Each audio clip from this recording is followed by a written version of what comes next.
haven't had one that has been really.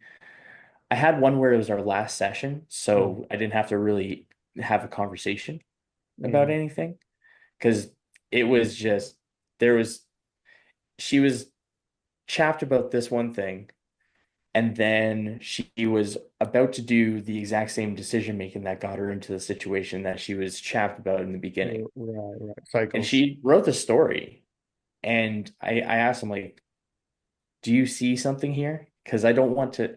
I try to not like state things because statements push, questions pull. When people think of it themselves, then uh they're going to be a lot more okay with what is said. So they're going to be, or you're all, or I'm going to be harsher on myself than Hmm. anyone else. Hmm. So an external source doesn't have to do that. And so questions pull, questions bring out opportunity and removes obstacles. And the best way to ask questions is just acknowledge and then ask a question. Hmm. And then Right. and then that's in that context, I guess you were asking her if she saw a pattern or something so she can hopefully self-discover that she's about to start the cycle again Mhm. and hopefully make a different choice. Yeah, Right. hopefully. Hopefully. Yeah. So, um, you kind of gave us a story, right? I want to know, like, do you have like your most memorable experience you've had with somebody where they had a major breakthrough? Like, you ain't got to tell us, their personal Ooh, details, but yeah, okay. you Yeah, mind yeah, sharing that? yeah. Ooh, okay. Yeah, one that came up right. I felt it right in my belly. It just came right All to right, me. let's go. So this fella, uh, I'll set points of context. So there, he's in his 50s-ish. He's around the age of 50, maybe a little north of 50. Mhm. The story or the experience that he was writing about happened when he was 9, 10, 11, 12, around there.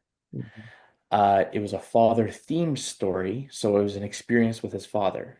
Father themes they can run through, you know? Mhm. Yeah. And so I like to give, this is another thing too, is I open up the opportunity. So I like to give the participant the opportunity to put the grill on the table. And I say the thing that's going to be the heaviest hitter if we go into the heaviest, the most haunting, taunting, annoying, hurtful story, the one that brings us the most rage. If we hit that one, everything else is easy. If not, all good. We'll just work our way to All it. right. Mhm. And so some folks do that. And so he was like, okay, I got one. So we went into it. And so yeah, experience where it was like he wasn't able to go out for the day or go out for the evening. He had to stay home, do construction work. Dad showed up, wasn't in a very pleasant mood, wasn't very kind to his son, Mhm. and he wrote down that story. Mhm. And so I'll tell you how the steps go as well because it's fun. So he wrote down that story. That was the first step. Now take that's the first thing where taking it out of the head onto paper or a Google Doc or whatever desktop, whatever people use, but Mhm. pick a thing. Right. Um, so it takes it from here to there. And so it has a beginning and it has an end. And you can create space, which creates more objectivity from the story. So you're no longer in the story, you're observing the story, you're reading it, you're not being it. Hmm. And so that's the first step. And so some people are like, well, it was a little, oof, like it was a little toasty. And he was actually pretty Mhm. cool. He was like chill. He's like, this is heavy. He's like, I'm good. So then second step, and these are all like micro doses of exposure therapy as well in a controlled set and setting, because that's the first point of exposure of a story that's intense. Then you have step two, reading it out loud. And if people do this practice on their own, they can read it out loud to themselves, supercharge it if you're reading it to someone else because you're sharing your heart. It's like Mhm. huge change. So step two, read it. And then at steps two, three, and four, I asked the three questions. Describe the feels. Where do you feel in the body? And on a scale of 1 to 10, where does it land? And yeah, the feels were up there, and he was feeling it in his head. He was feeling it in his heart. He was feeling it in his shoulders, a lot in his shoulders, actually. Mhm. And then went through step three. Step three is reading it slower, 30% slower your normal rate of speech. Because for step two, people will keep their breath held in the chest so that they can read the story quicker so they don't have to feel the feelings that are associated with it.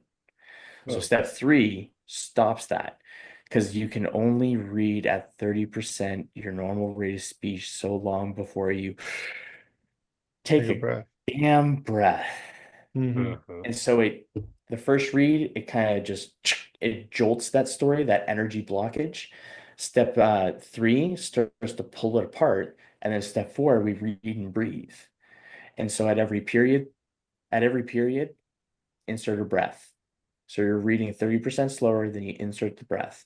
Same exact story, read three different times, asking yourself those three questions. How does it, or where, what do I feel? Where do I feel it? Scale 1 to 10. And that way you have data, you have information to analyze what is going on Hmm. rather than just aimlessly feeling the feels and being like, Mhm. because when you're thinking, it's like, if you're thinking of a story, it's like, where do you feel it? Well, I'm feeling joy. Okay. Oh no, actually, I'll go with this one. I'm feeling joy. Okay. Uh, and then person two, I'm feeling sadness. Oh, Hmm. okay, okay, okay. Where do you feel it in your body? I feel it like I'm gonna tear up, I'm gonna cry. Both of them actually say that because sadness and happiness both have the same physiological responses. So that was Hmm. just a little Okay. twist. Hmm. Uh, and so and so these are just where does the intensity? Okay, the intensity is on an 8 out of 10. So it's just information, and as you read through it, it fleshes the things out. And so by the end of it, he was like he was he was a freaking trooper. Like he had some points where he paused, where he was feeling a little extra intensity. And I Right. was like, all good, take your time, dude. We're not in a rush. We're not in a Yeah. rush. I think we had a session for like we went a little bit longer. Like we were having an awesome time. So That's we had a long session. that's And so huge. Nice. and then by the end of it, he said that before it was really chaotic. It felt like he was being beat down. Hmm. And now it felt he still was aware of those lingering feelings. They weren't as intense, and he felt like he was in the middle of a tornado. I thought that Hmm. was pretty shit. That like that Wow. was pretty cool. Yeah. No, that's huge. So, do you find that because that sounds crazy, and I feel like I'm interested. Like there's plenty of things I could write and go through that process with. Mhm. Do you think, or do you in your experience, is that relief that some I guess some people feel, not maybe not everybody, is that immediate relief? Is it more of is it is it something that can be a long lasting relief, or is it like temporary in Mm. that moment because they went through this process, but it could come back later and they may have to do it again, or you No, know what I'm saying, or is it something that it can would, cure, any type of trauma? I would say, yeah, dare I say, I think it's closest to being possible, having the ability to resolve a lot of trauma. Not Mhm. all, Okay, but a lot. that's Because huge. I think that if all it is our stories, it's just our words. And it could be, and this is another thing is when we're not thinking about our thinking, then someone else is doing the thinking for us. So Mm. we adopt other people's stories and we believe their stories. So for example, this is a funny thing because I'm a pretty chipper guy. And Right. and what was it? But in my early 20s, I would consider myself a closeted joyful person because I actually wanted to fit in because being miserable was so cool. You And those so, emo kids, the yeah, emo kids. man, That's dude, I was there too. I went to so many shows, bro. Oh man, hell okay. yeah. I was like, yeah, totally. And so, uh, where was I going with that one?